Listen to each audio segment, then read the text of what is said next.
Bookcase and Coffee presents Buzzing About Romance, a quick shot of romance. Hey everybody, welcome to Buzzing About Romance, a quick shot of romance. Joining me for this episode today is podcast contributor Carolina. Hi Carolina. Hey Becky. How are you? I'm doing great. I feel like it's been a minute since you and I got to do a quick shot together. I feel like it has, but it's probably only been a month. It's probably only been a month. It's probably, well, you know, February for being the shortest month has felt like the longest month. I would agree with that. So we're doing something a little different on this episode. This is the first time we've ever done this in Buzzing About Romance. I know. So on this episode of A Quick Shot of Romance, Carolina and I are going to review Sweet Liar by Laurelin Paige. This is book one in her Dirty Sweet Duet. So basically over the next two quick shots of romance, we're going to review each of these books individually. And then we'll give you our roundup at the end of the second episode about whether or not we think you should read this, what we thought of this book, and who would like this book. So first up for this episode, we are reviewing Dirty Sweet Duet, which is book one, the Dirty Sweet Duet, book one, Sweet Liar. Carolina, will you read us the synopsis from Goodreads? Yes. British ad exec Dylan Locke isn't looking for love. He's looking for fate. He isn't looking for fate. He's definitely not looking for Audrey Lind. She's pretty, far too young, and overly romantic, in short, exhausting. But when the girl, young enough to be his daughter, literally lands in his lap and asks for his expertise, he'd be lying if he said he wasn't interested in her body, in her innocence, in her philosophy, in the kind of kismet that starts with kisses. But Audrey isn't looking for love either. She's looking for lessons, and she's certain Dylan knows everything she needs to learn. If he agrees to play the teacher, can he keep his heart? Of course he can. Then again, he might be lying. So the release date on this book is February 26, 2019. It is an age gap romance. Takes place in New York City. Forbidden. Single dad. Dylan is a single dad. He is divorced. It also has two tropes in it that are the main themes in this book, and really this series, this duet. And that is girl chases boy, and the very popular sex coach trope. Because it never ends in an HEA, ever. And the sex coach plays more into book one. Right. Yeah. Yes. Okay, so let's start with our thoughts. So first, I want to talk a little bit about girl chases boy romance before we get into the breakdown of the characters, because this is kind of a bit of a decisive trope. People either love it, they tolerate it. Not many people love it. So what are your thoughts on girl chases boy? I think when it's done well, it's really good, and it can be really empowering, which I feel like was the case for this book, especially the first book, and even in the second book. I felt like it was stronger in the first, because Audrey had an innocence to her. I mean, she wasn't a virgin. This isn't a virgin trope, but she knew she didn't have all that experience, and she owned it and said, this is what I'm looking for. This is where I want to feel confident. She knew she had a connection with Dylan, and so she embraced that, which is empowering. Like, she knew she was young and kind of naive when it came to the bedroom, and didn't want it. She wanted to know what she liked so she could be able to communicate that with her partner. Yeah, and she pursues this. I mean, this book one is her pursuit of Dylan. And we'll get to all that. I want to talk a little bit more about the trope for myself. I love it. I actually love it. I think that it can be done, not well, but we've talked about that. There are many tropes that we love that can sometimes be just kind of meh, because they're not done well. Like, I like a virgin trope, but there are times where it's kind of like, that was cringy. But I think that when a woman, when it's girl chases boy, there's an empowerment there. There is her speaking up and saying, this is what I want, and I'm going for it. All of you be damned. And I think when in this situations where it's done well, there's always the heroine is searching for something specific, right? And knows, like, this is my person because of X, or I want this relationship with this person because of Y. Like, there's a clear goal for them. Not just, I think they're really cute. You know, it's very defined. Yeah. I agree. So let's talk about Dylan as a character. Who is Dylan Locke? And then we'll get to who Audrey Lind is, and then what how they connect to each other, because it feels kind of out of left field. He's a billionaire business owner who actually is British. And now, did you listen to the audiobook also? I listened to most of the audiobook, and then I read some of it as well. Okay, so I listened and read also. I eyeballed and ear read this, and the audiobook is done by Shane East and Carly Robbins. Both books are done by the same two narrators. So you know that Dylan Locke is British, and he just happens to be in New York City. So billionaire business owner, happens to be in New York City. He's there for a week. Yes. To visit his son, because his son lives in New York City, but also the main part of the business that he owns with his 5 other business partners. It's 5, right? 4. It's 4. There's 5 total. He's number 5. Okay. Go ahead. Yeah. So they own an ad company, an ad agency, and he heads up the London office. So he's also there to visit the owners that are based in New York. And so he's one of the partners in the successful advertisement agency, British single dad in New York City. He's in the process of being in New York City. He's actually looking for a permanent residence so that when he does come visit, he has a home to spend time with his son. I think his son is like 11 or 12. On the cusp, closer to 13. Is he closer to 13? Yeah, so maybe I think 13. He was little 13, because I think the other part he wanted to have that is, as he got older, his son got older, then his son would have a place to go away from the mom. Away from the mom. From the mom. Okay, so let's just talk about Miss Audrey Lind.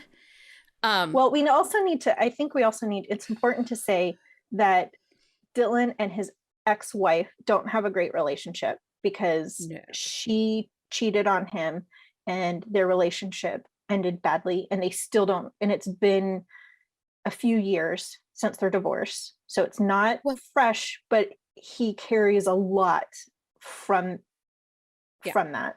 Well, there's another level to this story too, between the ex-wife and him and one of his business partners. Yes. So business partner Donovan was actually engaged to Dylan's stepdaughter, and the stepdaughter died. And that was the beginning of the end of his marriage with the mother of his son. Her depression and grief, she then, took it out by sleeping with other people and cheating on him and leaving him. And so he is very weary of relationships, period. Mm-hmm. He is definitely one of those men that has put himself in the category of just casual, he has somebody that he sleeps with, when he has that need to be filled, but he is not looking for connection or relationship. He's got walls built up. He knows that he's, I'm never going to get remarried. That's not who I am. He also has a strained relationship with his son, because he's typically in London. So he's not part of his son's daily life. And he also has a hard time connecting with his son, which comes into play later. Yes. So let's talk about Miss Audrey Lind. Audrey's young, on the verge of graduating with a degree in art restoration. She goes to school in the DC, Virginia area, I believe. I think. Because she's talking about taking the train back to DC out of New York. So I think it's like the DC, Virginia area. Yeah. Audrey is in town to visit her sister for her sister's birthday. And her sister is employed by Dylan's advertising company. She also is in a relationship with Donovan, and that's the book series previous. And if you want to find out about it was actually two series. It's actually their book, Donovan and Sabrina's duet, is the start of the whole Dirty franchise. Oh, okay. See, and I always put the other ones who has the trilogy as first. No, it's Donovan and Sabrina. Then it goes into Elizabeth and I'm blanking on his name, and I know the name. It starts with an R, doesn't it? No, I want to say it starts with a W. I'll look it up. But anyways, there is. Well, she's in town visiting her sister, so that and something happens at a dinner, and all through this series, while these books are a duet and can be read solely in their own little bubble, there actually is the storyline throughout the whole series kind of plays on top of each other. Yeah, the series overlaps. So it's and so you have kind of some of that playing out. But you can read this by itself. So if you just pick up this series, you don't have to have read the other series. No. So Audrey's connection is that her sister Savannah is employed by the ad agency Sabrina, and she's in town to celebrate her sister's birthday for the weekend. And they're at dinner and something happens and she ends up in a limo with Dylan. And sexy stuff happens in the limo. She makes a move. She boldly makes a move. She and does. There is chemistry right off the bat between the both of them, because he sees something in her that he's immediately attracted to. And yes, there's a physical chemistry, but I think like deep down, as you kind of go through the series, you also realize there's a light that she exudes that I think he's drawn to as well. And it's more than just like youth. There's like an inner spark that he's intrigued by. I think she has something, one of those qualities that just makes her attractive to him. She is smart. She is funny. I actually called her the Huntress as I was going through words that explain who she is. She is like, the lioness that is taking charge of the moment and pushing forward to go for what she wants. And at her age, to have that kind of confidence and power was really great to read. And so within this book, Dylan is trying to find an apartment to move to have here in New York City. And we talked about that a little bit. And Miss Audrey invites herself along to apartment hunting. One of the great things that happens is that she finds his buttons and winds him up so well. Like she's able to push his buttons and just kind of like, because she knows there's a chemistry that he's fighting. So I don't want to say she baits him because that's not the right word. She's a temptress. She just tempts him. Yes. And knows exactly what will get him. Well, and we never did say what the pop on this book is. And so I feel like this is a great time to say the pop on this is at 13%, there is this very sensual dry humping scene in the limo that is amazing. Like without anything going in anything else, it was sexy. It was sexy. All of their kisses too. Every time like he kisses her, it's kind of crazy. Like there's they're so hot as well. Well, and there actually isn't sex in the book between the two of them till 92%. But it is a shorter book. I think it's less than 200 pages. Yeah, it's like 160, I want to say. But one of the things that I think is really great in this book is the buildup and the foreplay.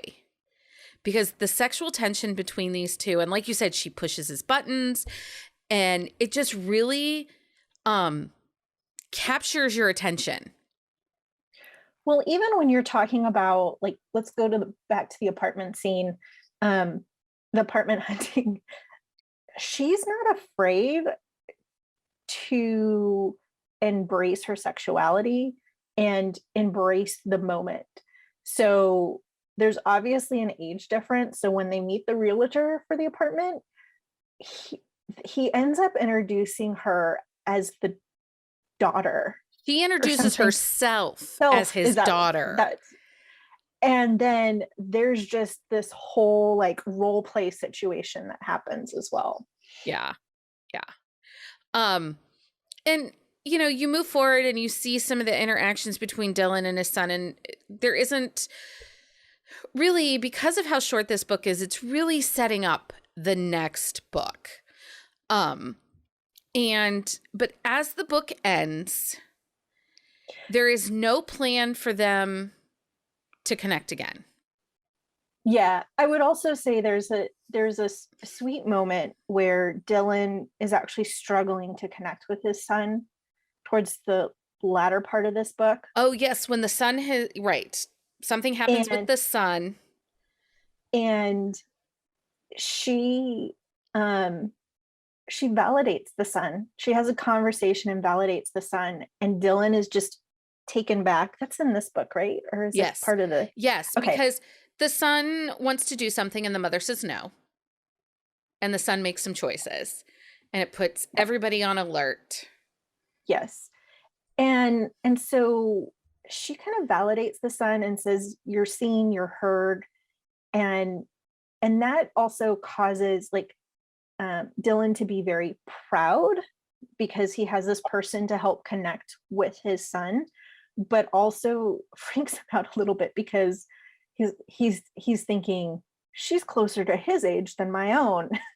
And that's probably why they connect. So he's constantly pulled partly with the age difference as well. Well, and I think that one of the things that scene in particular really shows is that Audrey is not just an empty head, that she's not just flirting and sexy and fun. She actually is very thoughtful. Mm-hmm. And the decisions she's making are thought out. And she's making some very calculated choices when she says and does things. And she wasn't trying to manipulate the son. I don't mean it like that. I just mean that she knew what she wanted. It wasn't a whim. It was very much thought out as to where she was going. And she says at one point, because Dylan and her were talking about it after, she's like, I just told him what I wanted to hear when I was that age. What I wish somebody would have told me at that age. Yeah. Well, and she doesn't have the best childhood herself, and, you know, kind of grew up with her older sister caring for her and helping her get through college. And so there's this nature to also not just want to take, she wants to give too, because she's seen her sister give up so much for her. So like I was saying, at the end of this book, they walk away, something happens, and it's not a breakup because they weren't ever really officially together. Book one takes place over, I think, 4 or 5 days, 3, 4, 5 days. It's really a short period of time. And while they have this very strong connection, she leaves to go back to college, and there are no plans. He's headed back to London, and there are no plans. So that is the end of book one. So that's it for Sweet Liar. If you would like to know what our thoughts on book 2, Sweet Fate, are, then you're going to want to catch our next episode of A Quick Shot of Romance, dropping on Thursday. Until next time, everyone, happy reading. Find us on Instagram at buzzingaboutromance or on Twitter at buzzingromance. If you like the podcast, please leave a review. If you'd like to support us directly, join the Bookcase and Coffee Patreon and receive exclusive content only available to Patreon members. Check out bookcaseandcoffee.com for our on-the-shelf show notes.